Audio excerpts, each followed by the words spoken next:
Este episódio foi criado usando inteligência artificial. Bem-vindos de volta à segunda parte com o Dr. Jared Halverson, sessão 84 de Doutrina e Convênios. Como respondemos aos nossos amigos protestantes, crescemos sabendo sobre essas ordenanças. Mas alguns olham para isso e dizem: "Uau, isso parece um trabalho!" E parece que você está menosprezando a expiação de Cristo. Você acha que precisa fazer todas essas coisas? Bem, de certa forma, você tem que voltar atrás e perguntar: por que isso é uma preocupação tão grande para o protestantismo? Se você pensar na história da Reforma, quando vocês se separaram do catolicismo, Martinho Lutero achava que tinha bons motivos para fazer isso. Mas assim que você faz isso, você percebe: espere aí, será que estou serrando o galho em que estou sentado? Não vou estar ligado à autoridade do sacerdócio católico. Qual é a minha base? Então você tem que inventar algo diferente. Na perspectiva do protestantismo era, bem, vai ser um sacerdócio de todos os crentes. Ok, mas de onde vem esse sacerdócio? Não podemos traçar nossa linha de autoridade. Mais uma vez, vemos isso na seção 84. Isso é importante. Vemos isso no livro de Esdras. Isso é essencial para os antigos israelitas, essa cadeia ininterrupta. No entanto, os protestantes precisam inventar uma alternativa para eles. Será uma autoridade bíblica. Há uma razão pela qual eles dizem sola Escritura, sola fide e sola gratia. Somente as Escrituras, somente a fé, somente a graça. É porque não posso reivindicar nada fora dessas coisas, porque protestamos contra o catolicismo e o abandonamos. Mais uma vez, isso faz parte da beleza do Evangelho restaurado. Existe esse equilíbrio entre os dois. Somos salvos pela graça e Deus nos pede que aceitemos as ordenanças do sacerdócio para podermos receber o tipo de graça que é um canal de graça, um condutor de graça. E isso não significa que estou separado da graça sem elas, mas em termos de entrar em um relacionamento de convênio com Ele, de colocar um anel, por assim dizer, de ter uma ordenança em que estou conectado por convênio a Cristo. Sim, Para mostrar que desejo receber sua graça, recebendo graça por graça, e então progredindo de graça em graça até receber a plenitude. Há muito aqui sobre graça e ordenanças, fé e obras, e o equilíbrio entre os dois que o Evangelho restaurado promove. Novamente, se fosse uma mistura do catolicismo, com o melhor do catolicismo e o melhor do protestantismo, não seria de se admirar que isso estivesse se unindo em coisas como essa. Ainda se trata de piedade. A piedade não pode vir sem graça, mas um canal de graça, um convênio de graça. É isso que essas ordenanças estão tentando realizar. essa é uma boa maneira de explicar. Vou deixar por aqui. Estou pensando em Jesus dando a grande comissão. Ide por todo o mundo, pregai o evangelho a toda criatura e batizai-os, batizai-os. Tenho um livrinho chamado Será que os verdadeiros hereges se levantem? Vocês já ouviram falar desse livro? Ele simplesmente percorre a história do cristianismo e pergunta: quando foi que o chamado ao altar substituiu o batismo? O que você realmente faz é caminhar até o altar e dizer: aceito Jesus como meu Senhor e Salvador. Mas e o batismo? Porque ele volta à grande comissão? Essa é uma pergunta muito boa. No início de Doutrina e Convênios, há até uma passagem em que ele diz 2 vezes seguidas: desenvolvam esses atributos. Isso é um progresso maravilhoso. Façam todas essas coisas. Ele será aceito se obedecer às minhas ordenanças. Depois ele fala sobre outras coisas, e isso também é aceitável, se ele obedecer às minhas ordenanças. Há uma flexibilidade que vem com o desenvolvimento dos atributos cristãos, vivendo na graça de Cristo. Mas há também uma especificidade quando se trata de ordenanças que permite ao Senhor equilibrar justiça e misericórdia, equilibrar flexibilidade e estrutura. Siga a sua liarrona. Isso é ótimo, mas há alguns momentos de barra de ferro na vida que lhe dão a chance de provar para mim que você está disposto a fazer as coisas nos meus termos, em vez de apenas nos seus. Preciso contar a vocês algo que aprendi com a doutora Jan Martin, que todos nós conhecemos e amamos. Vocês dois sabem que ela é uma estudiosa da Reforma. e ela disse algo que adorei. Ela disse que o livro de Mormon poderia unir William Tyndale e Thomas More. Eles poderiam se encontrar no livro de Mormon.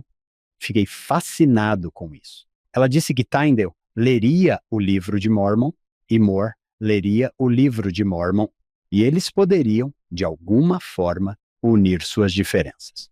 Foi uma ideia linda. Não sei se Jan está ouvindo, mas é algo que ficou na minha cabeça. Jared, John e eu já estamos com você há algum tempo. Como você disse, acabamos de chegar à tangente do Senhor, que ele começa no versículo 6, mas vamos retomar onde você disse que o Senhor diz. Tudo bem, agora voltemos aos filhos de Moisés, que mencionei no versículo 6, que é o versículo 31. Exatamente. Tudo do versículo 7 ao 30 é a primeira tangente. Em seguida, ele faz uma segunda tangente muito breve, antes de realmente começar a abordar o que está falando sobre juramento e aliança. Mas 31, portanto, como eu disse a respeito dos filhos de Moisés, é como, sim, foi aí que chegamos. Então ele começa a descrever isso, pois os filhos de Moisés e também os filhos de Arão oferecerão uma oferta e um sacrifício aceitáveis na casa do Senhor, de volta ao templo, cuja casa será construída para o Senhor nesta geração, no local consagrado que eu designei. Se você ler os versículos 1, 2, 3, 4, 5 e 31, faz muito sentido porque ainda estamos falando sobre o templo. Ainda estamos falando sobre este local que eu consagrei lá no condado de Jackson. Ainda estamos tentando construir Sião, graças a Deus pela digressão. Entendo melhor as ordenanças de Arão e as ordenanças de Melquisedeque.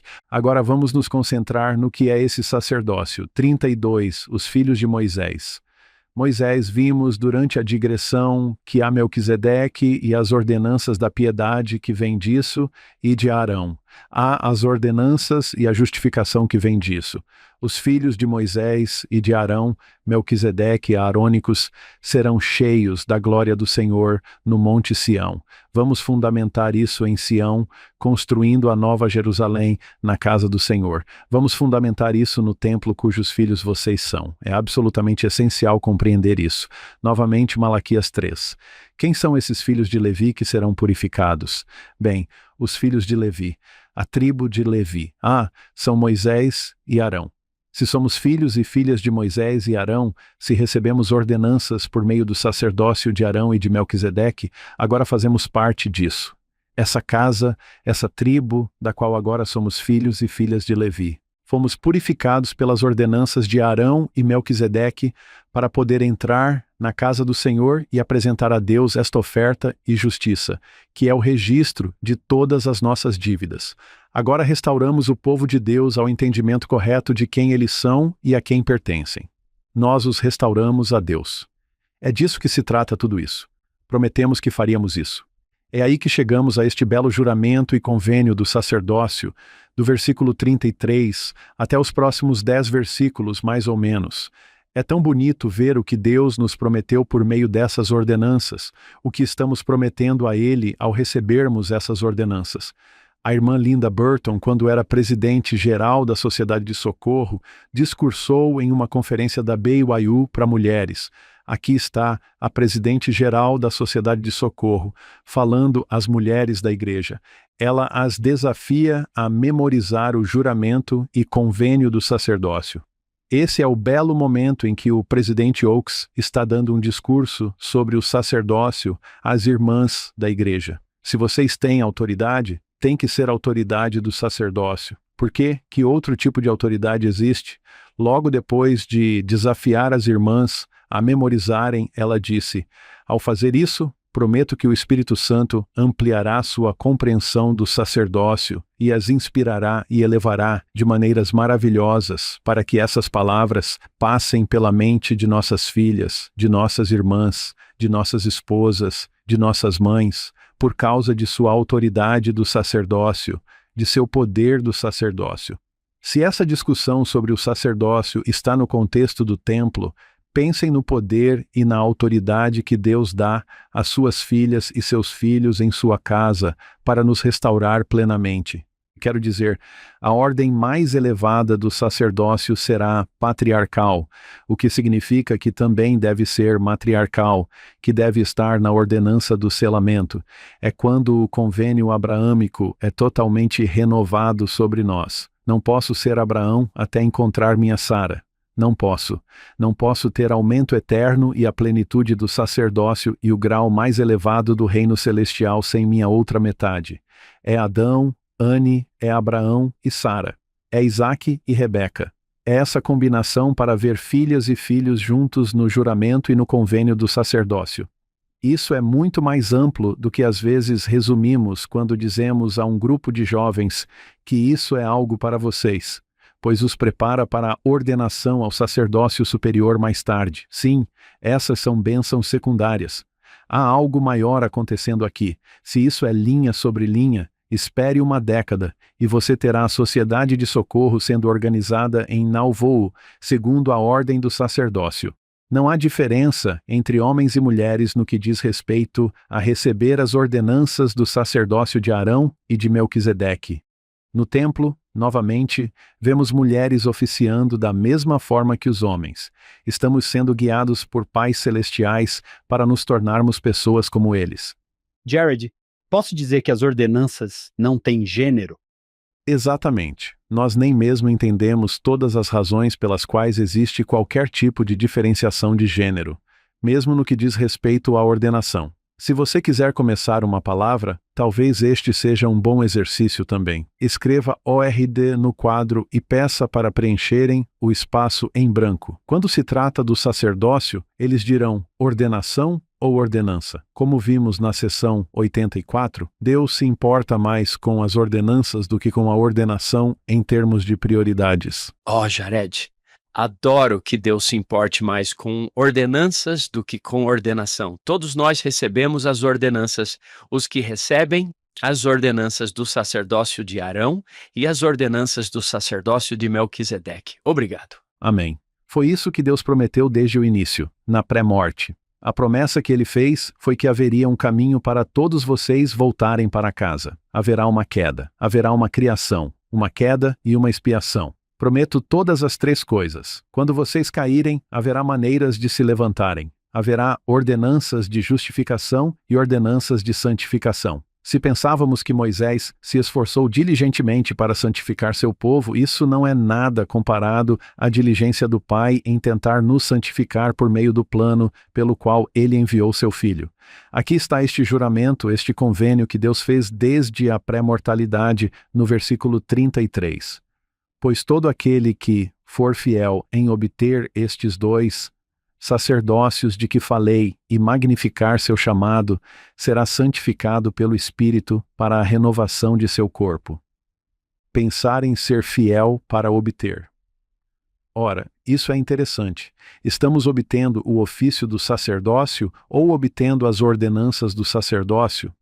Pode ser qualquer um dos dois, mas no contexto de tanta ênfase nas ordenanças, é para isso que eu me inclino. Estou sendo fiel para obter todas as bênçãos e ordenanças que o sacerdócio de Arão e o de Melquisedeque têm a me oferecer? Estou buscando justificação? Estou buscando santificação? Estou sendo preparado por meio deste evangelho preparatório para então receber a plenitude? Estou magnificando tudo o que vem como parte disso?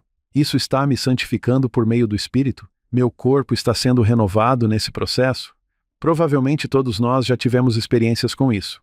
Vejo autoridades gerais muito idosas e fico impressionado com a renovação de seus corpos. Isso está acontecendo diante dos nossos olhos, mas como resultado de tudo isso, 34, eles se tornam filhos de Moisés e de Arão, eu diria que também filhas de Moisés e de Arão. Vamos voltar a algumas gerações.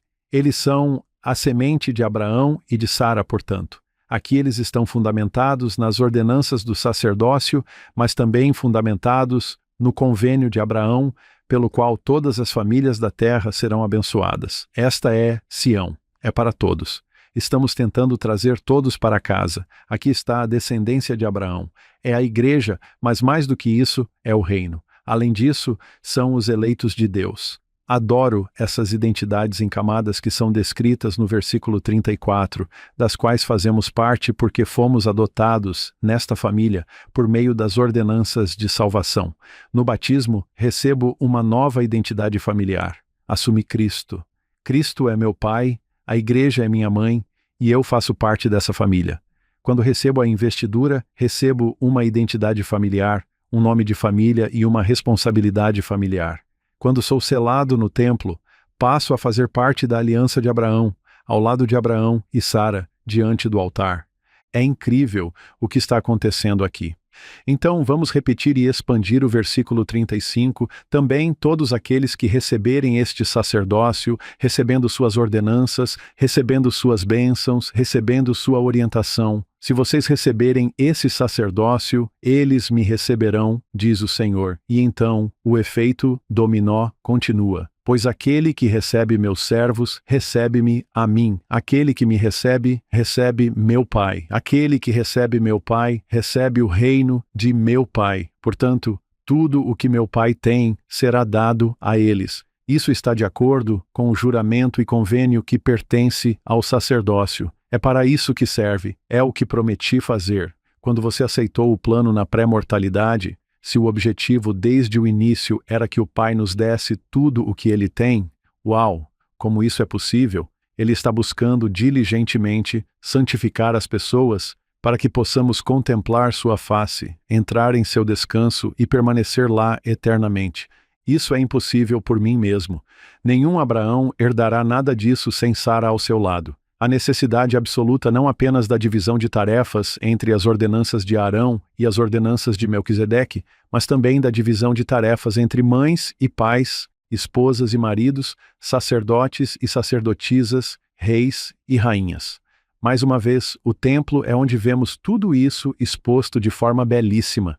O tipo de sacerdócio que funciona lá é uma aproximação mais próxima do tipo de governo celestial de nossos pais celestiais do que o que vemos até mesmo na igreja. O templo está mais próximo do céu do que a igreja, e o tipo de oficiar que vemos no sacerdócio no templo está mais próximo do que veremos no modelo do céu também. Você não diria então que a divisão do trabalho, a igreja arônica, o templo Melquisedeque, muito do que fazemos na igreja é muito baseado no sacerdócio arônico? Você tem o bispo lá, o sacramento, o batismo, tudo isso é muito do sacerdócio arônico. Vamos ao templo. Muito baseado no sacerdócio Melquisedeque. Livro de Mórmon, Evangelho 101, Doutrina e Convênios, pós-graduação. Bem, estamos obtendo nossos doutorados no sacerdócio nesta revelação. Jared, se você pudesse simplificar isso para mim, eu me identifico com nossos ouvintes que dizem: ok, espere, espere, espere. Quero entender quando o Senhor diz que quem, homens ou mulheres, for fiel até obter esses dois sacerdócios dos quais falei. Você não está falando sobre ser ordenado. Você está falando sobre receber as ordenanças? É assim que eu descreveria. Existe outra possibilidade, porque alguns diriam: espere um minuto. Na mesma frase, ele fala sobre magnificar seu chamado. Tudo bem, mas qual é o nosso chamado? Vamos voltar à semente de Abraão. Abençoar todas as famílias da terra.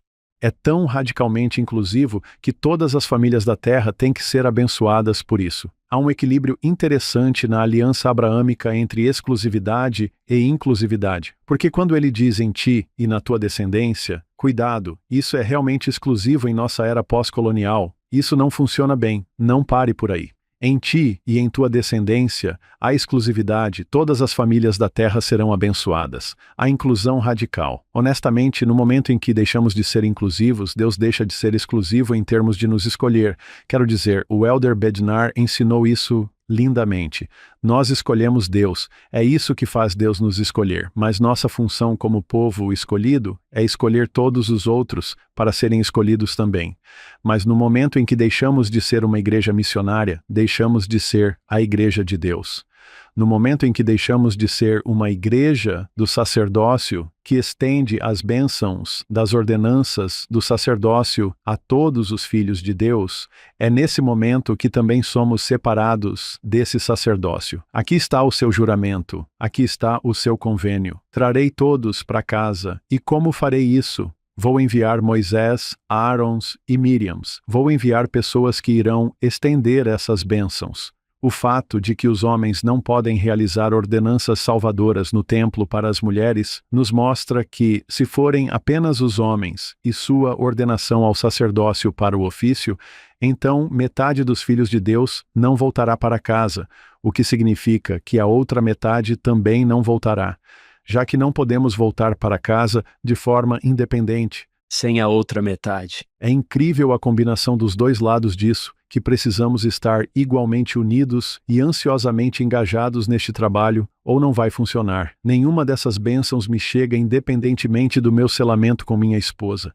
Preciso dela tanto quanto ela precisa de mim. Não posso realizar ordenanças para mulheres no templo. Sempre rio quando você entra e há homens de um lado e mulheres do outro. Eu seguro a mão da minha esposa enquanto caminhamos pelo corredor. Então eu disse: bem, vejo você no reino celestial. O templo deixa isso muito claro. Se você ainda estiver separado, ainda não está no céu. A única maneira de estarmos juntos é na sala celestial. E se esse é o plano, então não é de se admirar que esse juramento que Deus faz, esse convênio que Ele faz, tenha o objetivo de reunir todos os seus filhos, filhas e filhos, e que sejam um com o outro e um com Ele. Acho que a irmã Burton foi inspirada a dizer: memorizem isso. Tenham isso em mente enquanto conectam os pontos doutrinários e ponderam os princípios, fazendo esse tipo de conexão celestial. Estou magnificando meu chamado? Estou concentrando meus esforços no que devo realizar na vida daqueles a quem fui chamado para servir? Estou obtendo todas as promessas que Deus me fez? Estou buscando seus mistérios e desenvolvendo o poder da divindade, recebendo todas as bênçãos que Ele tem reservadas? Se fizermos isso, é apenas uma questão de tempo até que o Pai possa nos dar tudo o que Ele tem, que era sua intenção desde o início. Ao estudarmos os últimos 5 anos, vem, segue-me, uma coisa que se destacou para mim. Eu disse isso anteriormente, mas vou repetir. O Senhor chamou Abraão e Sara e sua posteridade para abençoar todas as famílias da terra. Eles foram para o Egito por um tempo para aprender uma lição muito difícil. Eles saem do Egito, entram na terra prometida, escolhem reis, e o Senhor diz: vamos dispersá-los, mas um dia vou reuni-los novamente para que possam abençoar todas as famílias da terra. Aqui está ele. Em que ano estamos? 1832. Ele permanece fiel à mensagem. Fiz uma promessa. Vou cumpri-la. Aqui estamos em 2025. A mesma mensagem, presidente Nelson. Eu estava conversando com o nosso amigo Anthony Sweat e disse: diga-me, como você explicaria como ensina a seção 1, a única igreja verdadeira e viva? E ele disse algo que ficou gravado em minha mente. Ele disse: eu diria autorizada. Autorizada a administrar as ordenanças que trazem as pessoas para a casa de Israel. Agora, o que o Senhor diz? Uma vez que você está dentro, o Pai e eu não vamos quebrar e não vamos nos mover. Você está dentro, você está na equipe, vá abençoar toda a terra, vá abençoar todas essas famílias. Jared, você mencionou anteriormente que eu preciso ter minha outra metade, Abraão e Sara, Isaac e Rebeca. A maioria da igreja, acredito eu, é solteira. Como eu leio isso e digo: tudo bem, eu sei que faço parte disso, mas será que realmente faço parte? Eu diria simplesmente antecipação. E o fato de que um Pai amoroso no céu nos garante que, se simplesmente permanecermos fiéis novamente, aquela palavra que começa o juramento e a aliança, quem for fiel, quando isso será alcançado? Quando isso será recebido? Quero ser aberto. Eu era um receptor no ensino médio e na faculdade. Havia tantos jogos em que eles nunca me lançavam a bola e eu me perguntava: eu estava aberto? Eu tentava estar? Será que o quarterback confia em mim? Será que ele vai me passar a bola? Temos um quarterback perfeito se simplesmente continuarmos tentando nos abrir. O dia chegará em que receberemos, o dia chegará em que obteremos. Essa é a beleza dessas ordenanças. O fato de as administrarmos tanto para os mortos quanto para os vivos nos permite saber como é fácil resolver um problema, mesmo além do véu. Se estamos lutando com ordenanças versus atributos, aquele versículo que mencionei anteriormente em Doutrina e Convênios que desenvolve todas essas coisas, mas certifique-se de que você também está obedecendo às ordenanças. Se estou tendo dificuldade em obter essas ordenanças porque não encontrei minha outra metade, continue trabalhando em sua fidelidade. Continue trabalhando no desenvolvimento desses atributos cristãos. Continuem magnificando seus chamados, quaisquer que sejam os chamados que tenham recebido. É fácil para o Senhor cuidar das ordenanças a qualquer momento. Ele não pode simplesmente cuidar de nossos atributos unilateralmente. Isso não é algo que será corrigido na próxima vida, enquanto que, na ausência de nossa outra metade, podemos nos tornar tudo o que o Senhor deseja que sejamos de forma independente, em preparação para quando não seremos mais tão independentes. Preciso anotar isso. Nós realmente enfatizamos que o sacerdócio tem a ver com ordenanças, mas precisamos acrescentar que as ordenanças têm a ver com atributos. O que ele diz no início desses versículos anteriores? Trata-se de receber os mistérios do reino, o conhecimento de Deus, o poder da divindade. Para mim, trata-se de meios e fins. O fim é conhecer Deus, estar com Deus, ser como Deus. As ordenanças são um meio de avançar nessa direção, mas estou avançando nessa direção mesmo, independentemente das ordenanças? Então, essas ordenanças podem ser concedidas em algum momento desta vida ou na próxima. Fazemos isso com o batismo pelos mortos. Fazemos isso com as investiduras pelos mortos. Sou muito grato aos apóstolos e profetas que, desde o início, garantiram que qualquer bênção que pareça ter sido negada a mim nesta vida, se eu continuar fiel, me será prometida na vida futura. Para meus irmãos e irmãs solteiros, volto a Isaías 56, essas gloriosas garantias de que vocês terão bênçãos maiores do que imaginavam estar perdendo. Bênçãos que são melhores do que filhos e filhas, diz ele nesse texto. Confio nos pais celestiais que traçaram um plano infalível e impecável, se simplesmente nos aproximarmos deles e formos fiéis. Este tempo terreno é tão curto quando você pensa nele entre duas eternidades. O que José vai ouvir mais tarde? Teus sofrimentos e aflições serão como um pequeno momento. A vida na Terra é um pequeno momento, mas, uau, que momento importante para ser santificado. Deixe-me acrescentar uma piada rápida do presidente Oaks ao que você acabou de dizer. Jared, no livro O Desafio de Tornar-se. O presidente Oaks falava sobre a parábola dos trabalhadores na vinha. Ele falava sobre aqueles que chegam na 11ª hora. Ele disse o seguinte: muitos dos que chegam na 11ª hora foram refinados e preparados pelo Senhor de maneiras diferentes do emprego formal na vinha.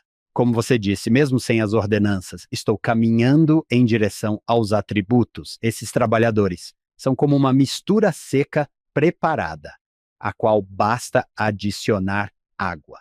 A ordenança aperfeiçoadora do batismo e o dom do Espírito Santo, com essa adição, a ordenança, que pode ser realizada muito rapidamente, mesmo na 11ª hora, esses trabalhadores estão no mesmo estado de desenvolvimento e qualificados para receber a mesma recompensa daqueles que trabalharam muito tempo na vinha. Amém.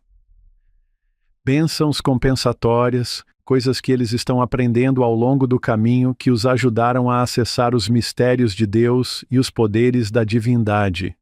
Estou impressionado com as diferentes maneiras que o Senhor tem de nos ajudar a desenvolver um caráter semelhante ao de Cristo. Para alguns, são os desafios do casamento. Para outros, são os desafios de não ser casado. Para alguns, é o desafio de ter filhos. E para outros, é o desafio de ainda não ter filhos. Se pudermos confiar no desígnio divino e na personalização de nossa experiência, que pode vir de um Deus amoroso, então confiaremos no processo, confiaremos no ritmo. Então, Jared, Vamos continuar.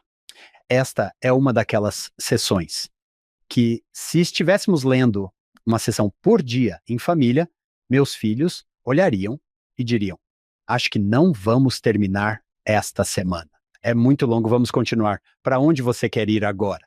Se quisermos pular adiante, ele vai começar a ampliar as coisas. Agora, nós nos afastamos. Estávamos começando uma restauração ampla do povo. Vamos para Sião, vamos para o templo, vamos para o sacerdócio. Agora vamos recuar um pouco. Que tipo de coisas devemos aprender, fazer e ensinar às outras pessoas? Estes são missionários que estão voltando de uma missão para retornar e prestar relatório. Bem, é apenas uma questão de tempo. Eles precisam sair e começar a servir mais. Vamos dar-lhes algumas dicas sobre como isso pode ser feito. Para mim, há uma passagem poderosa que começa no versículo 43. Ele diz: E agora vos dou o mandamento de que vos acauteleis a respeito de vós mesmos, de que deis ouvidos diligentemente às palavras de vida eterna.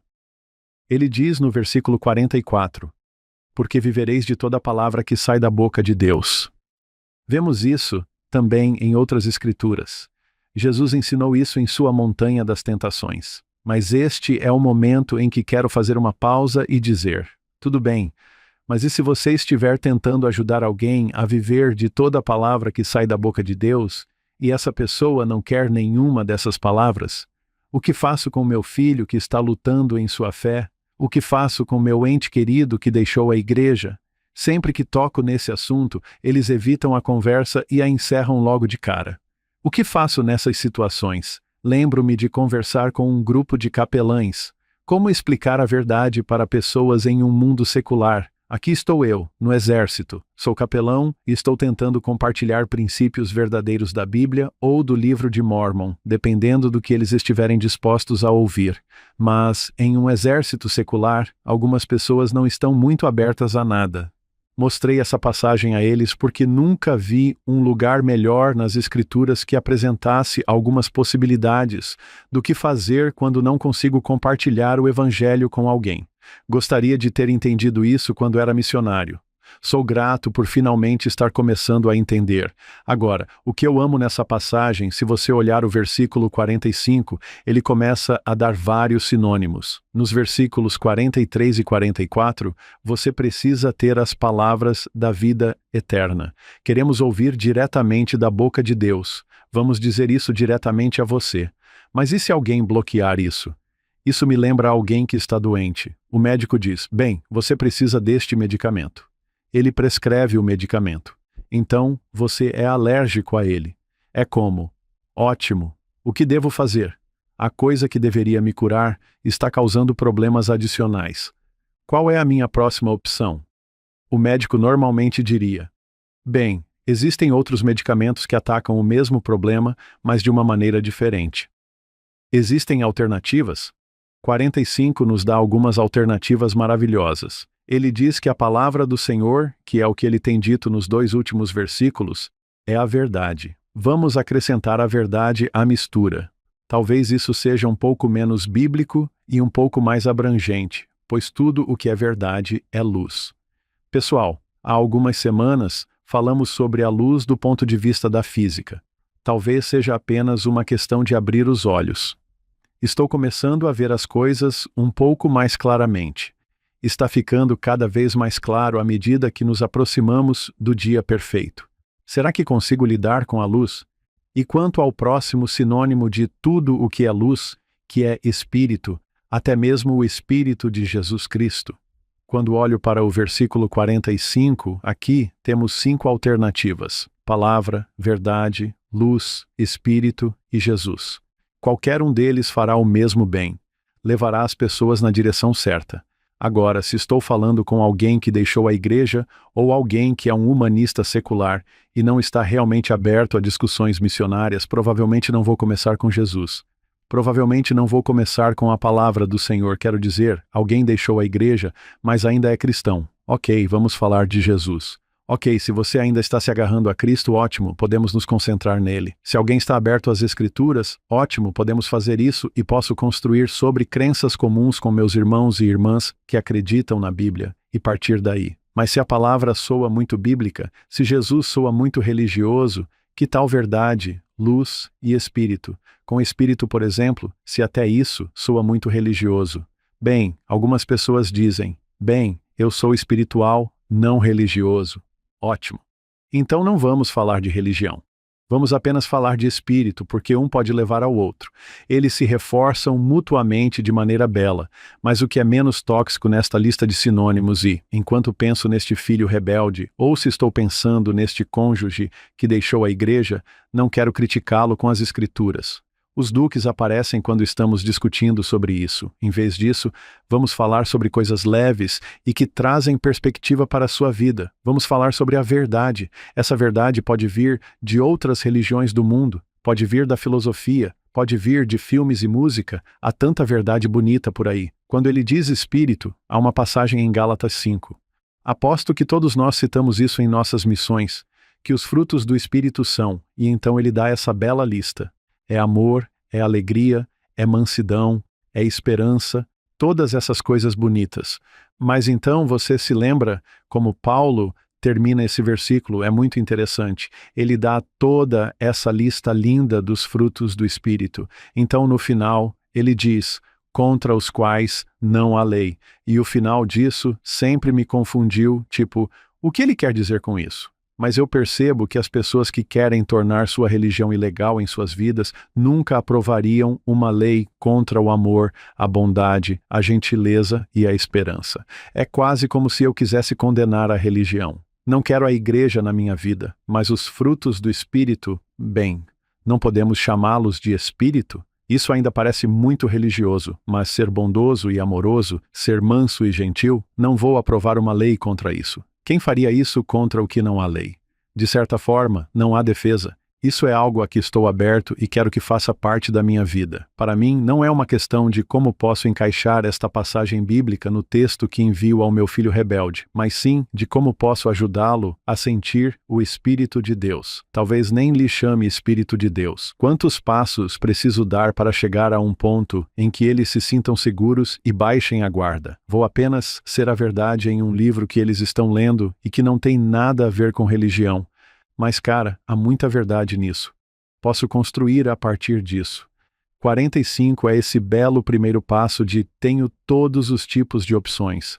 Posso escolher a abordagem que a pessoa estiver mais aberta a aceitar, o sinônimo ao qual ela for menos alérgica, porque então vou contar com o versículo 46 que diz que o Espírito dá luz a todo homem que vem ao mundo, e o Espírito ilumina todos os homens no mundo que dão ouvidos à voz do Espírito. Se eu entendi o que 46 está me dizendo, espere um minuto. Existe uma frequência ressonante a qual todos estão conectados, sintonizados.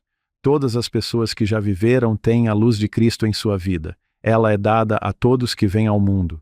O Espírito os ilumina. De certa forma, eu tenho todos esses medicamentos alternativos. Tenho todas essas opções que posso usar. Então, confio que há algo dentro dessa pessoa que ressoa com a verdade, ou com a luz, ou com o Espírito, ou com Jesus, ou com a palavra, seja o que for. Eu uso o diapasão como analogia. Se alguém bate em um diapasão e outra pessoa do outro lado da sala tem um diapasão sintonizado na mesma frequência, ele começa a vibrar. Ele atinge a frequência ressonante. Eu nem sei como isso aconteceu, mas aquele dó sustenido ali está realmente fazendo meu dó vibrar. Há essa ressonância. Se estou tentando compartilhar o evangelho com alguém como missionário ou tentando ajudar uma criança rebelde a voltar para a fé, penso, em primeiro lugar, em escolher algo para o qual ela esteja mais aberta. Algo menos tóxico.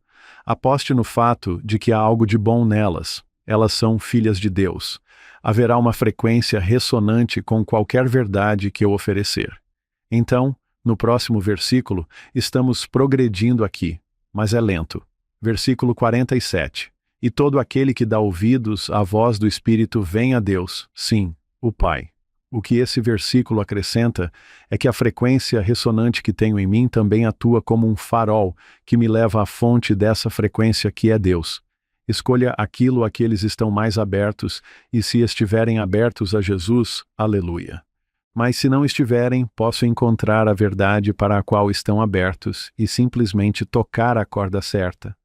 Se eu for paciente durante esse processo, permitir que ele se desenrole organicamente, então, à medida que ouvirem essa voz, à medida que prestarem atenção à verdade, à medida que estiverem abertos àquela luz, eles responderão a ela ao sentir a frequência ressonante. Isso os atrai na direção da fonte. Essa fonte é Deus. Eles estão chegando ao Pai. Ainda não terminamos, mas nem sequer tocamos na igreja ainda. Isso não tem nada a ver com levá-los para dentro da capela, tipo devagar, calma lá. Mas se eles estão ouvindo a voz do Espírito, é como quando éramos crianças e brincávamos daquele jogo de quente, frio. Você sabe que estamos ficando mais quentes, mais quentes. É como se eu estivesse sentindo que a ressonância está mais forte. Há mais luz aqui. Há mais verdade, há mais palavras, há mais alegria, há mais descanso.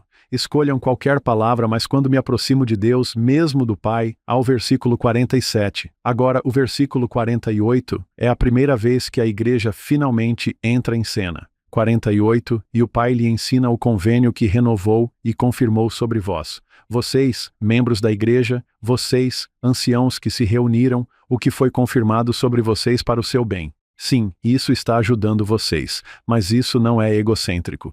Isso é apenas um benefício adicional. Não é apenas para o bem de vocês, mas para o bem do mundo inteiro. Mas sejam pacientes no processo. Às vezes queremos pular direto para o versículo 48 e dizer: vocês deveriam fazer parte da igreja. Vocês quebraram seus convênios. Vocês partiram. Será que eles sabiam o que estavam deixando? Será que eles tiveram experiência suficiente em 45 com a palavra, a verdade, a luz, o Espírito e Jesus? Eles não estavam se sentindo leves, não estavam sentindo a verdade, não estavam sentindo o Espírito. Estão procurando isso em algum lugar, porque tem uma frequência ressonante dentro de si. Eles buscarão a fonte disso onde quer que ela esteja, e se pudermos ajudá-los a se reconectar com o Pai.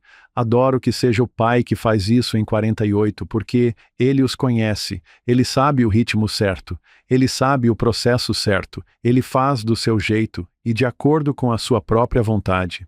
É interessante também, mesmo olhando para os versículos 49 e 50, que se isso não está funcionando, é porque eles estão em cativeiro. Pode ser no cativeiro do pecado de outra pessoa. Pode ser na escravidão do meu pecado, porque não tenho tratado eles da maneira que deveria na igreja, e sou eu quem está atrapalhando, porque quando ele diz no versículo 50, por isso, você pode saber que eles estão sob a escravidão do pecado, porque não vêm a mim. É como se algo estivesse interferindo no que deveria ser um processo natural que, espere, não está ressoando em você.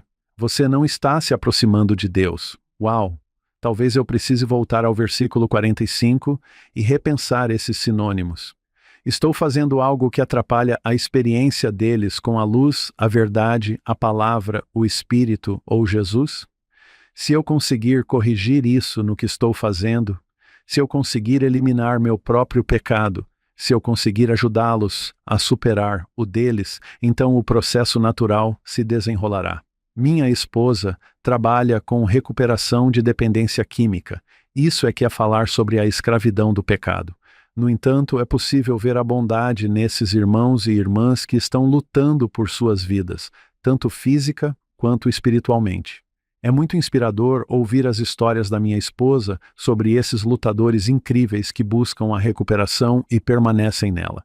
É apenas essa escravidão que está atrapalhando. É o que Lincoln chamou de melhores anjos da nossa natureza.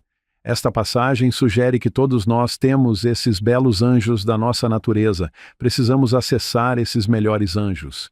Se eliminarmos as coisas que interferem nisso, a escuridão que obscurece a luz, o ruído que abafa a palavra, a falsidade que interfere na verdade, o anticristo que se interpõe no caminho de Jesus, seja o que for, qualquer oposto aos sinônimos em 45. Esses serão os obstáculos que se interpõem no caminho das pessoas. Mas se pudermos ajudá-las a superar e eliminar isso e deixar de ser nós mesmos o obstáculo que elas precisam superar, então o processo natural as trará de volta à presença de Deus. Para mim, isso é lindo. Isso é maravilhoso.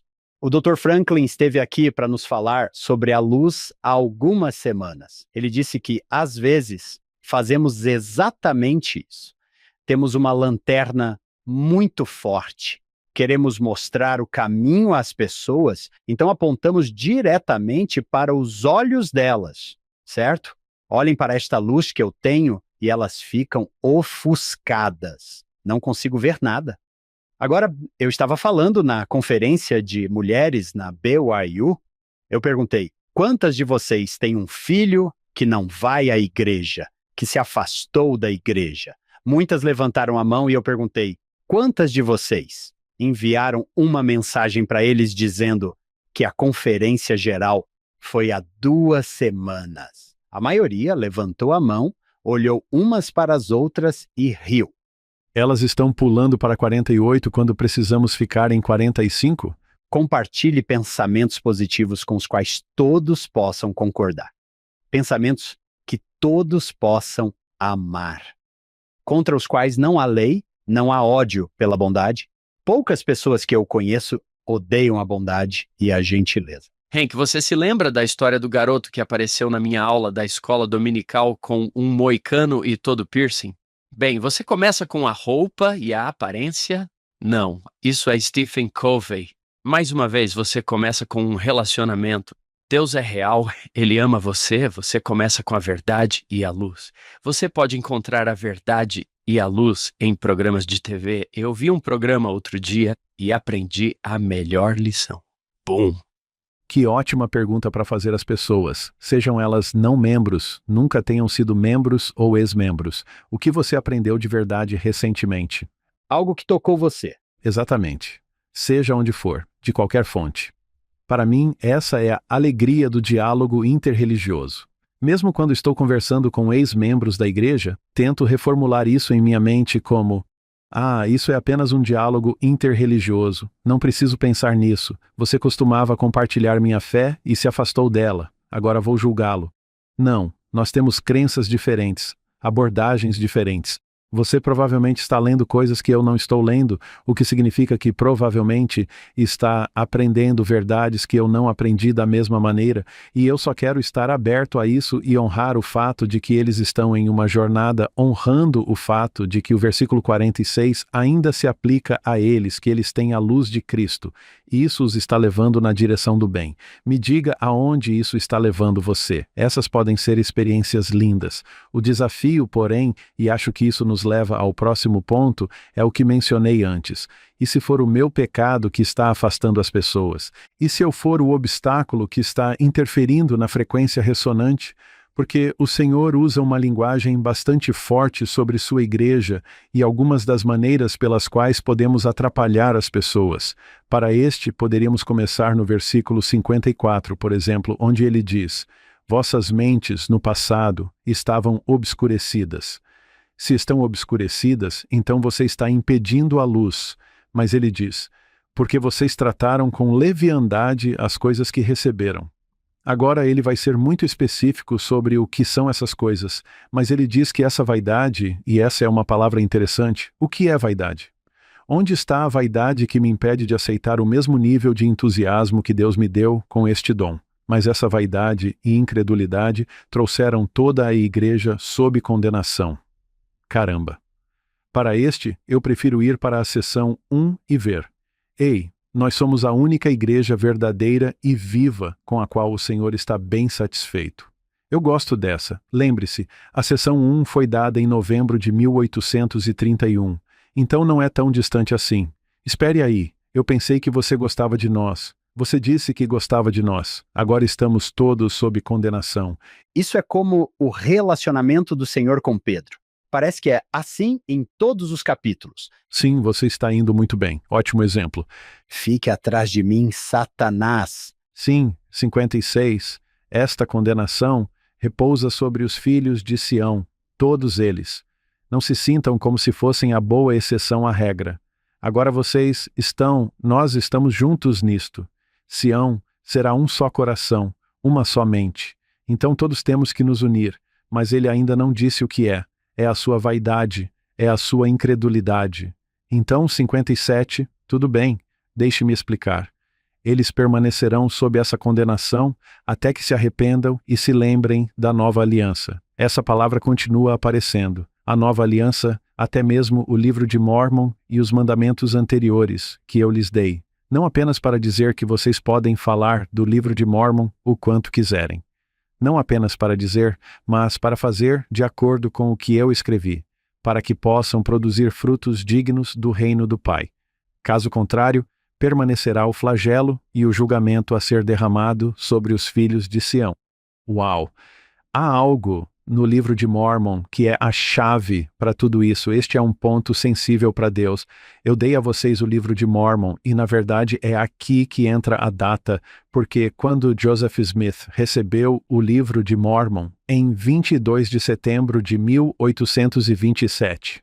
Por que essa data? Porque nos últimos 4 anos antes disso, todo dia 22 de setembro, ele orava à noite em 1823. Em 21 de setembro, o anjo Moroni apareceu no dia 21 ou 22. Não sei, foi antes da meia-noite ou depois. Mas na manhã seguinte, quando Joseph se levanta e sai para o campo, já é 22 de setembro e seu pai diz: sim, vá ouvir o anjo, faça o que ele disser. De certa forma, o que vocês e suas esposas sentem em relação aos seus aniversários é o que Joseph e Moroni sentem em relação ao dia 22 de setembro. Acho que eles se entendem. Fazemos isso todos os anos há 5 anos. Então, 5 anos depois, no mesmo dia, é isso que me impressiona. Você teve 5 visitas ao longo desses anos de preparação, todas as vezes no dia 22 de setembro. Agora é 1832. Faz 5 anos, no mesmo dia, desde que você desenterrou o livro de Mórmon. Essa voz que veio do pó agora está acumulando pó há 5 anos. O que você está fazendo, Joseph? O que vocês estão fazendo, santos? Esta é uma data que está gravada na mente e no coração de Joseph por causa de suas experiências. Cara, falamos sobre correção e condenação na hora certa. Joseph, você e os santos deveriam ser melhores. Vocês têm tratado isso com leveza. Na verdade, há muitos estudos interessantes sobre a história da recepção do livro de Mórmon. E no início, os santos o usavam como uma flecha, não como um destino, mas sentiam que a flecha apontava para Joseph e que era como se o livro fosse verdadeiro e Joseph fosse o profeta que o revelou. Joseph é um profeta. Bem, agora podemos eliminar o intermediário e essa era uma cultura tão bíblica que os santos cresceram com a Bíblia. Eles comiam, bebiam, dormiam e respiravam a Bíblia. Então eles veem tanta ressonância bíblica no livro de Mórmon, mas como uma segunda testemunha, é uma nova escritura do mundo. Ela aponta para a restauração do Evangelho e para este profeta que o trouxe à tona, para que cumprisse seu propósito. O livro de Mórmon me apresentou à igreja e ao profeta, e agora vou fazer parte da igreja, vou seguir o profeta e vou colocar o livro de Mórmon de volta na estante. Vou ficar com a Bíblia. Esse foi um problema interessante. Havia algumas belas exceções à regra. Joseph Smith ensinou poderosamente a partir do livro de Mórmon. Você tem Parley Pratt, que tem aquela famosa frase: não estou com fome, não estou cansado, estou apenas me banqueteando com a palavra. Então você olha para os filhos de Parley, ele deu a muitos deles nomes do livro de Mórmon. Há um Teancum Pratt, há um Abish Pratt. Parley amava o livro de Mórmon. Incrível. Você tem esse punhado de santos que se converteram ao livro de Mórmon e se mantiveram fiéis ao livro de Mórmon daquele ponto em diante. Mas honestamente, a maioria dos primeiros santos, agradecidos, agora isso me trouxe para a igreja e estou pronto para seguir em frente. Aqui, o Senhor está dizendo: vocês sabem o que estão perdendo? Na verdade, vocês não sabem, porque trataram isso com leveza e permitiram que a voz do pó voltasse a acumular-se até que vocês a removam permanentemente, falem mais sobre ela, vivam mais de acordo com ela e produzam frutos dignos do reino do Pai, que é o que o livro de Mórmon vai inspirá-los a fazer. Então vocês ainda estão sob condenação. Nós 3 temos idade suficiente para nos lembrar dos dias de Ezra Taft Benson. Eu brinco que, quando as pessoas me perguntam quem é meu profeta favorito do livro de Mórmon, costumo responder que Ezra Taft Benson está lá no topo, ao lado do capitão Moroni, do rei Benjamim e de Abinadi, porque foi ele quem me convenceu a estudar o livro de Mórmon como nunca havia estudado antes. Quando era adolescente e cresci na época de Benson, quase se tornou uma piada que quando chegava à conferência geral e o presidente Benson subia ao púlpito, todos nós ficávamos imaginando sobre o que ele iria falar, porque sabíamos que seria sobre o livro de Mórmon. Todas as vezes. Eu ri em uma conferência quando ele se levantou e disse: "Hoje vou falar sobre." E nós ficamos esperando. O livro de Mórmon, nós sabemos. E ele começou a falar sobre doutrina e convênios.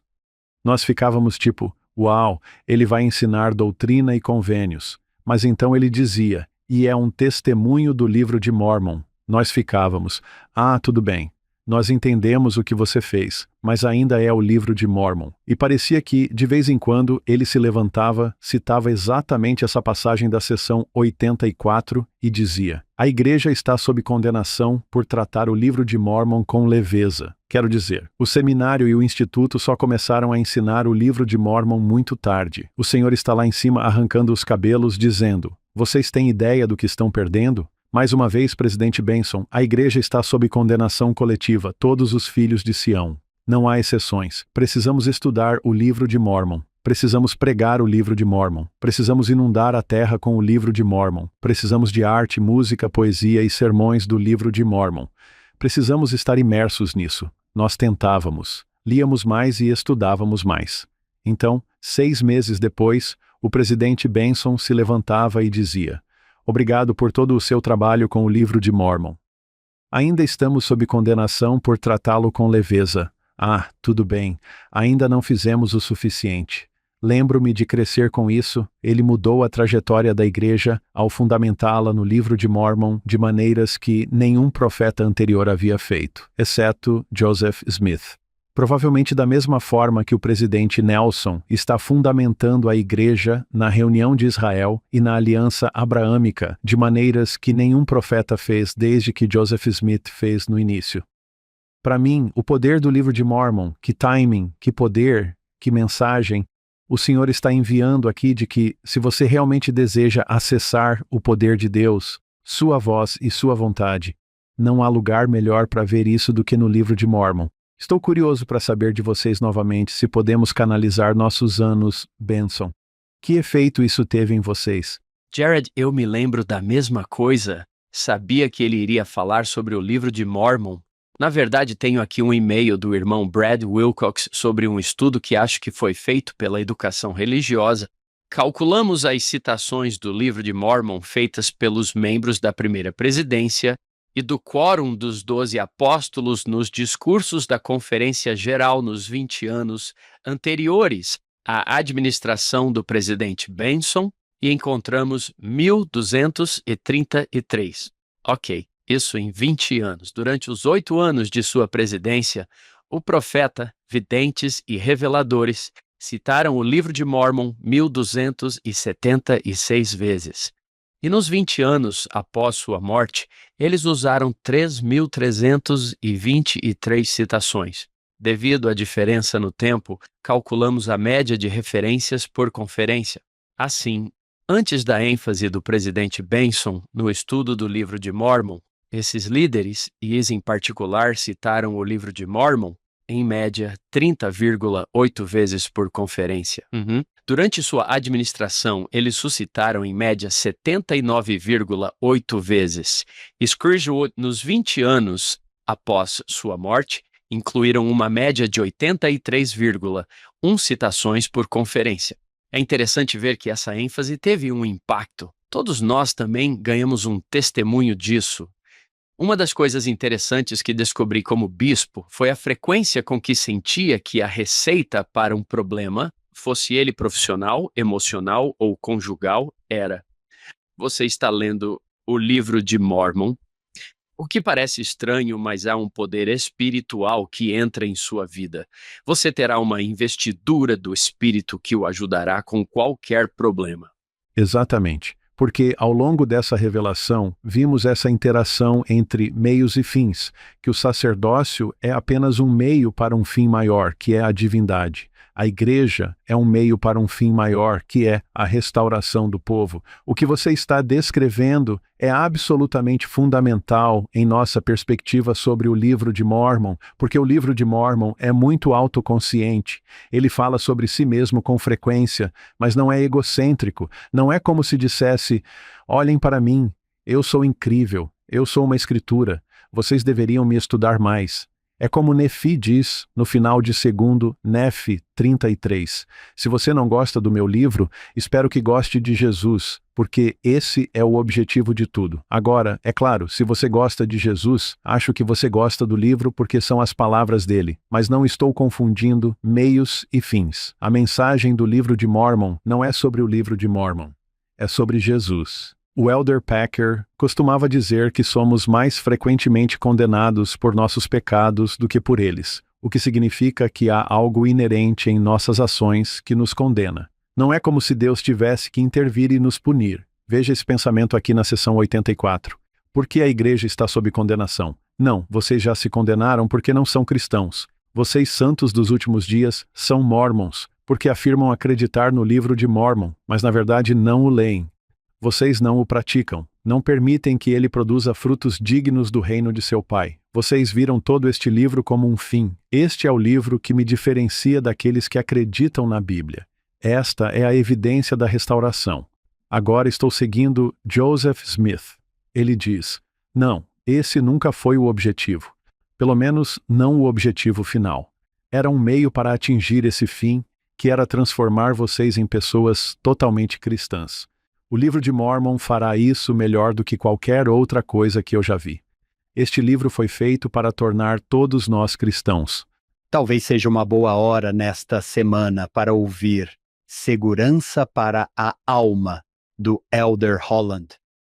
Oh, muito bom! Se você quer ouvir palavras de incentivo sobre o livro de Mormon, Jared, adorei o que você disse. A punição por não ler o livro de Mormon é não ler o livro de Mormon. Você está perdendo as bênçãos. Ele diz: amor, cura, ajuda, esperança, o poder de Cristo para enfrentar todas as dificuldades em todos os momentos, incluindo o fim dos tempos. Algum de vocês quer rejeitar essas coisas? Amor, cura, ajuda. Contra as quais não há lei? Sim, o poder de Cristo para enfrentar todas as dificuldades e em todos os momentos, incluindo o fim dos tempos, né, que é o porto seguro que Deus deseja para nós nos dias de desespero, tanto pessoais quanto públicos. Essa é a mensagem com que o livro de Mormon começa e é com ela que termina. Eu adoraria ficar aqui. Gostaria de convidar todos a voltarem. Comecem com o primeiro Nefi, voltem a todos os episódios do Follow Him, até mesmo todos os episódios do Unshaken. Ouçam todos eles no livro de Mormon. Há muitos lugares que podemos visitar. Espero que o Senhor não fique chateado se seguirmos em frente, pois ainda temos mais coisas para conversar aqui. Esta sessão é muito rica. Estamos apenas na metade da revelação e provavelmente já passamos da metade do nosso tempo. De certa forma, a segunda metade pode ser mais facilmente condensada ou resumida, porque agora estamos nos aprofundando nos missionários. Grande parte do restante desta segunda metade se concentra nisso. Talvez possamos pular algumas partes, ignorar algumas coisas e atravessar este lago com alguns versículos que valem a pena destacar. Jared, é o Senhor mostrando um aumento de amor por aqueles a quem repreendeu no versículo 61. Eu perdoarei os seus pecados com este mandamento. Você pode vê-lo dizendo: benditos sois vós, na medida em que recebestes estas coisas. Ele continua com: eu amo-vos. Eu amo-vos. Boa observação. A evidência desse amor é dar a eles outra chance de fazer melhor. Voltem. Quando ele diz isso no versículo 61, eu perdoo os seus pecados, mas aqui está o mandamento que posso dar a vocês para que possam seguir em frente, permanecer firmes em sua mente, em solenidade, no espírito de oração, mas aqui está o que quero que façam. Prestem testemunho e a todo o mundo das coisas que lhes foram comunicadas. Saia e compartilhe. Compartilhe o livro de Mormon. Compartilhe os mandamentos anteriores que você recebeu. Vá ensinar a eles sobre justificação e santificação por meio das ordenanças de Arão e Melquisedeque. Vá construir Sião para que eu possa voltar. Há muito disso. Como eu disse, no restante desta revelação, ele vai dar instruções sobre como ser os melhores missionários que eles podem ser. Sim, Não é incrível? Estamos em 1832 e ele está dizendo: vão por todo o mundo. Eles ainda não haviam saído da América do Norte. Eles têm um trabalho difícil pela frente e nós ainda temos o nosso. Vamos destacar alguns dos versículos que você mencionou. Um dos que eu mais gosto é o versículo 62, logo após o que acabamos de ver no 61. Ide por todo o mundo, e esta parte, aonde não puderdes ir, enviareis, para que o testemunho seja dado a todos os povos e a todas as criaturas. Muitos de nossos alunos agora eram missionários durante os anos da Covid e, de repente, não puderam sair de casa ou não puderam ir como faziam normalmente. Mas toda a força missionária aprendeu a enviar de maneiras que não tínhamos aprendido quando éramos livres para ir. Nós três somos bons exemplos de como tentar enviar coisas para o mundo, para lugares onde não podemos ir. A única razão pela qual comecei a fazer podcasts foi porque a Covid fechou minha aula do instituto. Eu não podia ir ao instituto para dar aulas, então comecei a pensar em soluções. Como posso enviar mensagens aos meus alunos? Acho que vou filmar algumas aulas e colocá-las online, e talvez algumas centenas de alunos do instituto assistam, e como vimos, o mundo está sedento por qualquer verdade, luz, palavra, espírito, Jesus, que possamos enviar a eles. Estou impressionado com a agilidade do departamento missionário em descobrir maneiras de fazer exatamente isso. Se alguma vez hesitarmos em compartilhar o Evangelho, podemos enviá-lo, podemos postar algo nas redes sociais, podemos fazer a diferença ajudando as pessoas a entrarem em sintonia com essa frequência ressonante. Há tantas maneiras diferentes de fazer isso. O presidente Steve Lund disse que seu sócio, acho que eles estavam em Londres ou algo assim, o filho do seu sócio estava em missão em Londres e eles não podiam fazer nada. Eles começaram a fazer uma coisa no Facebook sobre cozinhar comida mexicana. Foi um sucesso. Um dos impactos maravilhosos disso foi que esses rapazes andavam por aí com crachás. Eles são rapazes normais. Na verdade, são muito engraçados.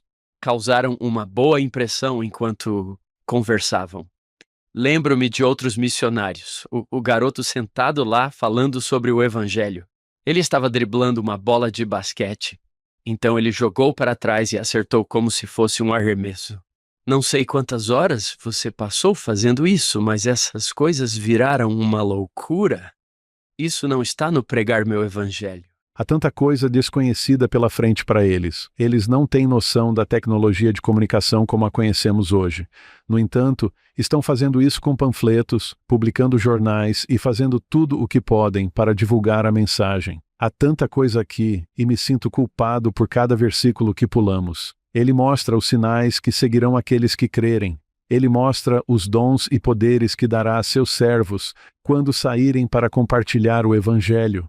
Há uma bela pausa no versículo 77, onde ele diz novamente: Eu vos digo, meus amigos, pois de agora em diante vos chamarei amigos.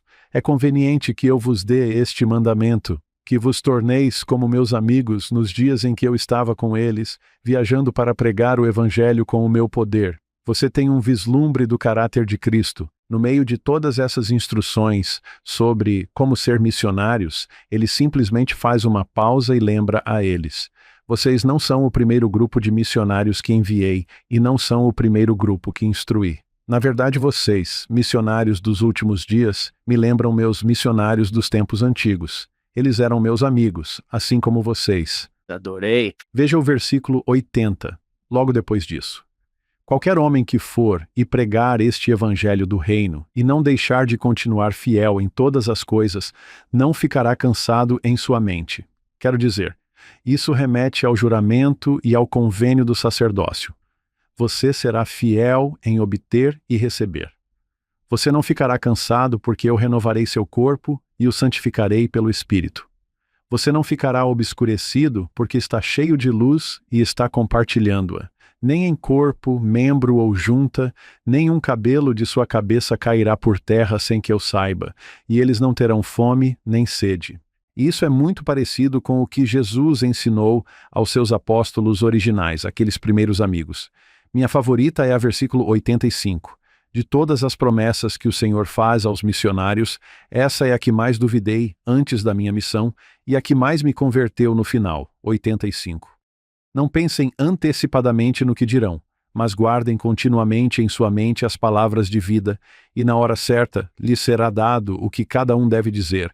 Às vezes adoramos a primeira linha. Não pensem antecipadamente. Que bom. Bem, estou livre. Ele está tipo, uau, uau, uau. Continue lendo, segunda linha. Guardem continuamente as palavras de vida. Certifiquem-se de que elas estejam lá em algum lugar. Então o Espírito terá algo em que se basear para trazer de volta a sua lembrança. Fico impressionado com quantas experiências tive no campo missionário em que estou em uma situação, alguém faz uma pergunta e eu não tenho ideia do que devo fazer. Recebo um pequeno empurrão. Abra a boca e ela será enchida. Com o quê? Com o meu pé? Não sei o que vou dizer. Confie em mim. Você guardou as palavras da vida. Você estudou muito sobre isso. Vou lembrá-lo, mas comece. Tantas experiências diferentes como um punk de 19 ou 20 anos. Isso me levou ao que fiz no resto da minha carreira. Quando eu estava no Tennessee, ninguém se importava que eu fosse o coordenador do CS. Eles não se importavam. Eu era o diretor do instituto. Eles só viam... Espere, tem um estudante de doutorado, esse LDS na Vanderbilt. É a nossa universidade. Vamos honrá-lo. Recebi muitos convites de discípulos de Cristo, episcopais, católicos, presbiterianos, pedindo para eu ir. Confiamos na Vanderbilt.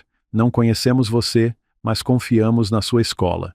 Venha nos explicar sua igreja para que possamos nos familiarizar com o que Mitt Romney acredita. O que eu normalmente fazia era, tudo bem, vou dedicar talvez 15 minutos para explicar alguns conceitos básicos e depois abrir para perguntas e respostas. Sim, Quero saber o que essas pessoas querem saber, quais são as perguntas que elas já têm. Vou garantir a elas que quando eu chegar lá, elas podem perguntar o que quiserem. Tudo será discutido abertamente. Nada vai ferir meus sentimentos. Felizmente, aprendi como missionário que Beyoncé 84, versículo 85, é a verdade do Evangelho. Se você se expor e exercer fé, receberá naquele momento a porção que deve ser dada a cada homem. Eu me peguei dizendo coisas para essas congregações que nunca tinha pensado antes. Conexões estavam sendo estabelecidas, não sei quanto a vocês, mas, honestamente, até mesmo gravar podcasts tem sido muito interessante. Depois, eu edito os vídeos e assisto a mim mesmo ensinando, sentado lá, corrigindo os erros e ajustando as coisas. Mas fico sentado lá, assistindo a mim mesmo e pensando, uau, acho que isso é verdade. Eu nunca pensei nisso antes. Como assim você nunca pensou nisso? É você falando. Eu fico tipo, bem, sim, mas não estava nas minhas anotações. Eu nunca tinha pensado nisso antes, e foi apenas aquele momento em que alguém lá fora precisava disso. Eu não estava preparada para dar isso a eles, mas felizmente eu pelo menos guardei as palavras de vida, então o Senhor tinha algo com que trabalhar. Então, de repente, no exato momento em que uma linha foi traçada, os pontos se conectaram.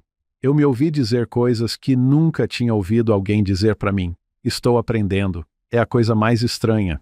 Nós sabemos disso, aprender com você mesmo, mas essa é uma das maneiras de saber que você está ensinando pelo Espírito.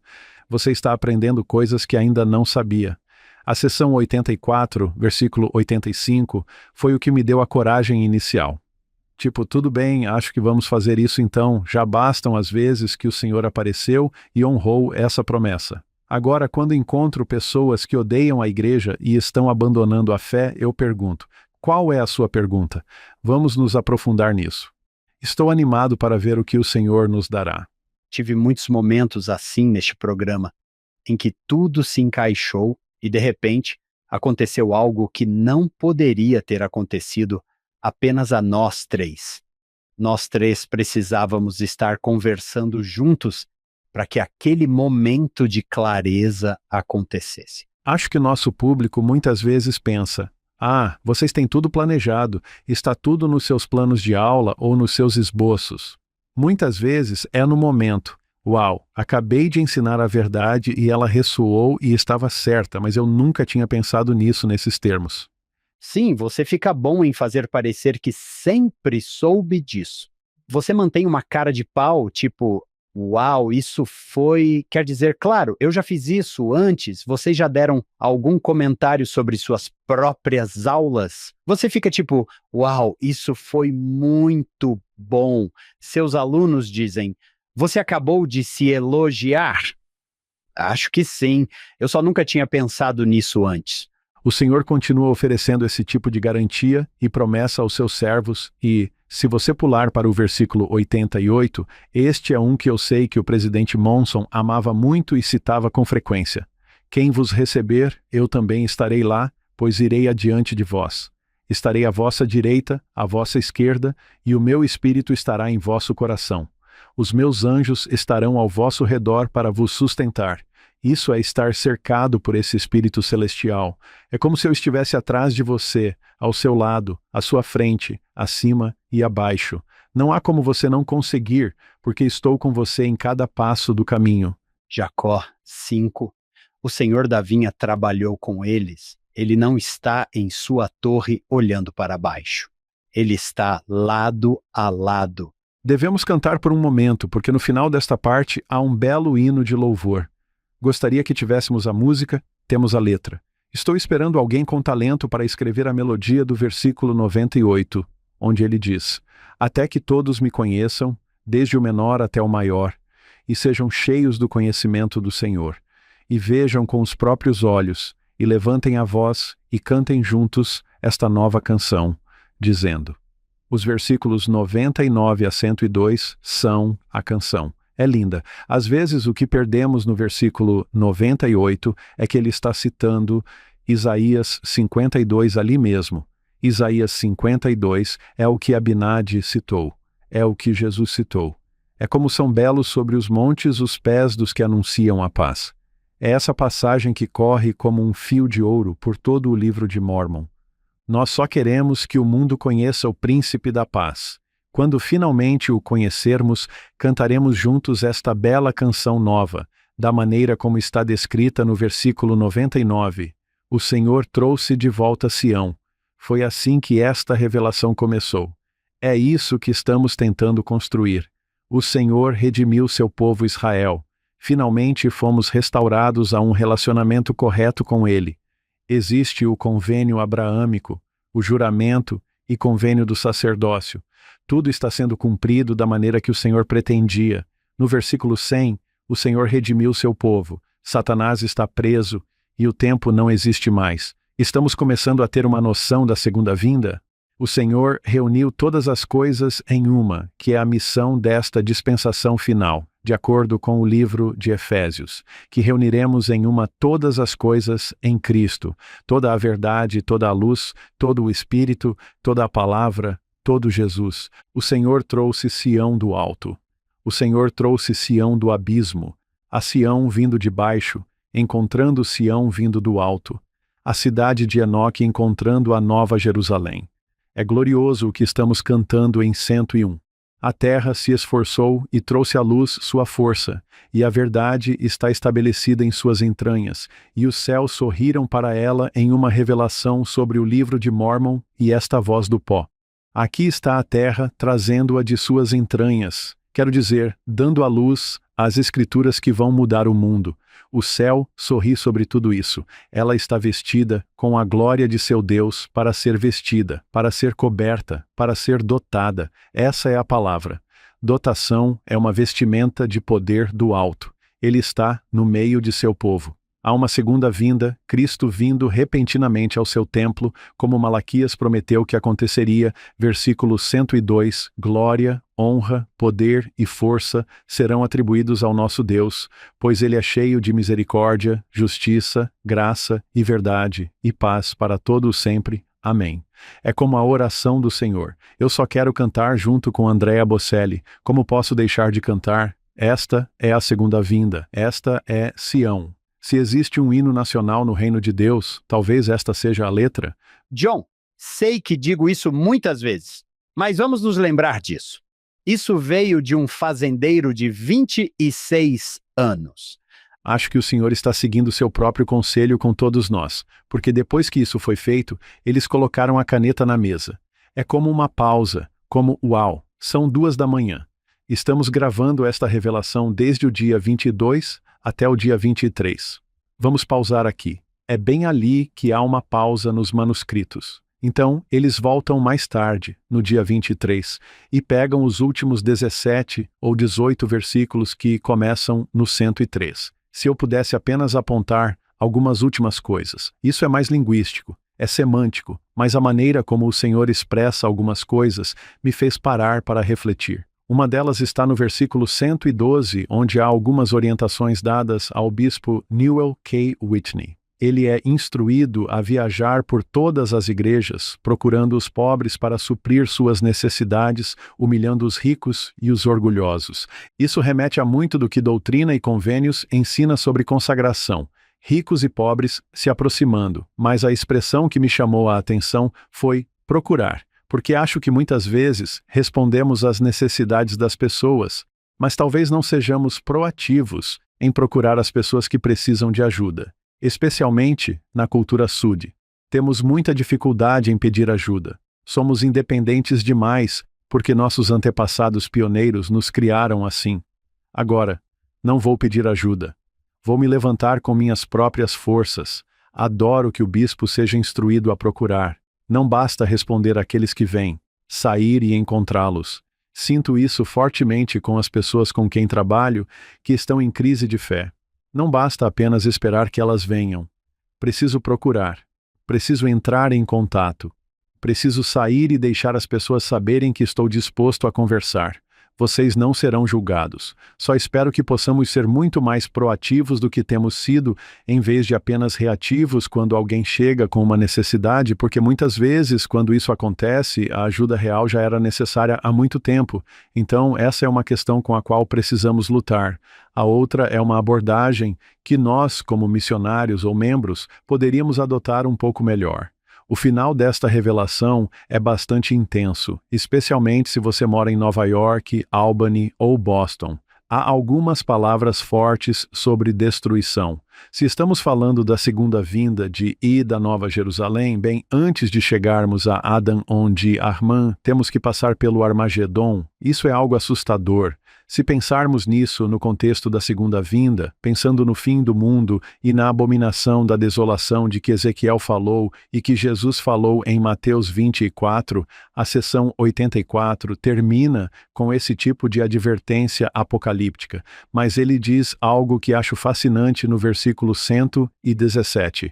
Vou apenas ler. Em verdade vos digo, ó restantes dos meus servos, ide conforme as circunstâncias o permitirem em vossas diversas chamadas, as grandes e notáveis cidades e aldeias, mas eis parte da vossa missão, repreender o mundo com justiça por todas as suas obras injustas e ímpias. Ora, essa é difícil. Estamos clamando por arrependimento. Estamos chamando-os à responsabilidade pelos erros que cometeram. Mas reparem nos advérbios. Temos alguns verbos difíceis aqui. Estamos repreendendo o mundo, mas temos que nos apresentar. Aqui está o primeiro advérbio claramente. Vamos garantir que eles entendam. Em seguida, o próximo advérbio, e compreensivelmente, a desolação da abominação nos últimos dias. Aí está a frase de Ezequiel e Mateus 24. Uma desolação que é abominável ou abominação. É tão ruim que é desoladora. Essas são coisas sobre as quais Jesus advertiu os santos de sua época com a chegada das legiões romanas em 70 d.C. e a destruição do templo.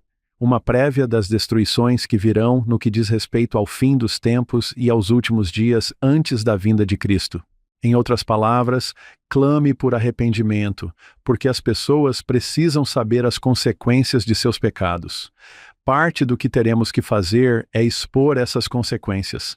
Eles entendem que a desolação da abominação está a caminho, mas os advérbios são muito marcantes para mim. Temos que fazer isso de forma clara e compreensível, e acho que nos primeiros, 30 anos em que li esse versículo, achei que o Senhor estava sendo redundante ao nos dizer para sermos claros e garantir que eles entendessem. Mais recentemente, percebi que são coisas muito diferentes. Ele não disse claramente e compreensivelmente, isso seria redundante. Ele disse claramente e compreensivelmente.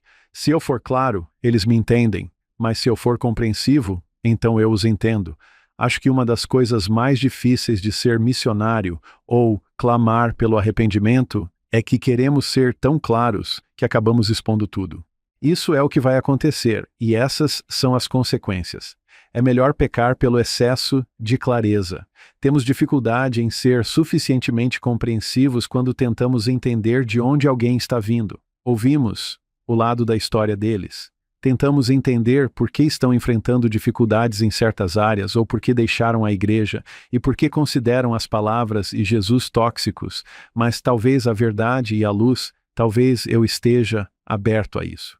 Às vezes me preocupo se estou tão focado em ser claro que não estou sendo tão compreensivo quanto deveria. Para mim, há um belo equilíbrio entre esses dois opostos. É como quando Paulo diz aos Efésios para falar a verdade em amor. É uma combinação difícil. Alguns de nós são muito bons em falar a verdade. Não o fazemos com amor. Outros são muito bons em falar com amor, mas evitam a verdade porque ela magoa os sentimentos e incomoda as pessoas. Para falar com clareza, é preciso falar a verdade. Para fazê-lo com compreensão, é preciso fazê-lo com amor. Só espero que possamos melhorar um pouco nisso, especialmente quando estamos a chorar arrependimento. Lindo. Jared Halverson, eu sabia que isso seria bom. Quando conversamos sobre isso pela primeira vez no terceiro andar do JSB, eu sabia que seria bom. Não sabia que seria tão bom assim. Tenho a oportunidade de conviver com duas pessoas incríveis, e onde 2 ou 3 se reúnem em meu nome. De certa forma, nós 3 fizemos o que José fez. No início desta revelação, estamos nos conectando horizontalmente e convidando o Senhor a se conectar verticalmente. Na verdade, posso dar a última palavra ao Senhor? A maneira como ele termina em 118, 119 e 120. Pois com vocês, diz o Senhor Todo-Poderoso, eu destruirei os reinos deles. Não apenas abalarei a terra, mas os céus estrelados tremerão. Novamente, o contexto da segunda vinda. Pois eu, o Senhor, estendi minha mão para exercer os poderes do céu, e em uma revelação sobre o sacerdócio, como é belo que a fonte desse poder termine lembrando-nos de quem é esse poder. Estes são os poderes do céu. É minha mão que estou exercendo e estendendo a vocês. Vocês não podem ver isso. Ora, certamente esse era o caso em 1832. Talvez estejamos começando a ver um pouco melhor em nossos dias, mas ainda somos crianças e não temos ideia do que o Senhor tem reservado para nós. Mas ele diz que ainda um pouco mais e eles verão e saberão que eu sou e que virei e reinarei com o meu povo. As mesmas pessoas que tenho tentado restaurar desde o início, o segundo versículo desta revelação, a restauração do meu povo. O penúltimo versículo desta revelação, eu virei e reinarei com o meu povo. Se isso não é restauração, não sei o que é, e ele tem tudo planejado do início ao fim, que é como ele termina. Aqui estou eu, o Alfa e o Ômega, o princípio e o fim. Amém. Sentir esse amém. Saiba que ele é incansável em sua busca por nós.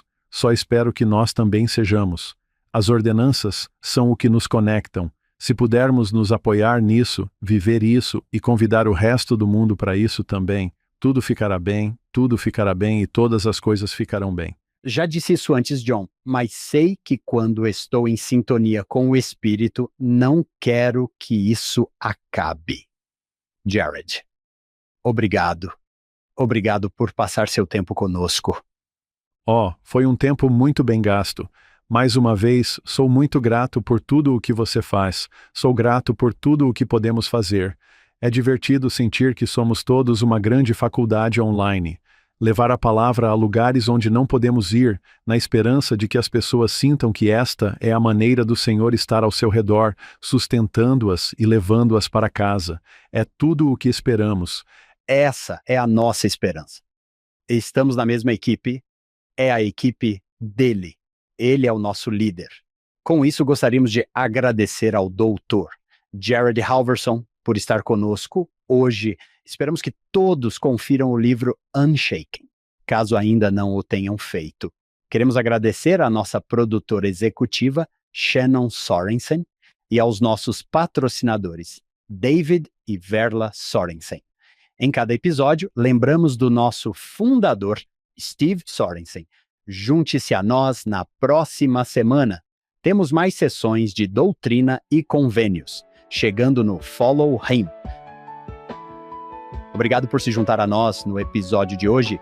Você ou alguém que você conhece fala espanhol, português ou francês. Agora você pode assistir e ouvir nosso podcast nesses idiomas. Os links estão na descrição abaixo. As notas e a transcrição do programa de hoje estão em nosso site. followhim.co é followhim.co. É claro que nada disso seria possível sem nossa incrível equipe de produção. David Perry, Lisa Spice, Will Stoughton, Crystal Roberts, Ariel Quadra, Heather Barlow, Amélia Cabuica, Iride Gonzalez e Annabelle Sorensen.